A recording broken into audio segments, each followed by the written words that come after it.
تازه خبر: طالب او امریکایي استازي قطر کې پر مهمو موضوعاتو غږېدلي.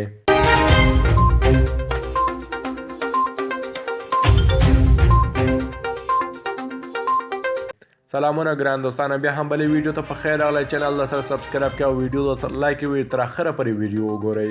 موږ تاسو ته هر وخت دقیق، پر وخت او مهم تازه خبرونه نشروو. افغان طالبان وایي د قطر په زمینه دوحه کې د دې ډلې استازو د کوربه هیواد د بهرنیو چارو له وزیر او د افغان سولې لپاره د امریکا له ځانګړي استازي زلمي خلیلزاد سره تر ماښام ولیدل.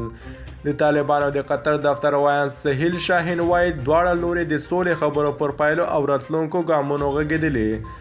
ښاغلی شاهین خپل ټویټر کې زیاتوي د سیاسي دفتر د مشر ملا برادر په مشري پلاوي له امریکایي او قطري چارواکو سره د سولې بهیر د راتلونکو ګامونو په هکله پر هغه څه غږېدلي چې نوموړي مهم موضوعات بللي دي.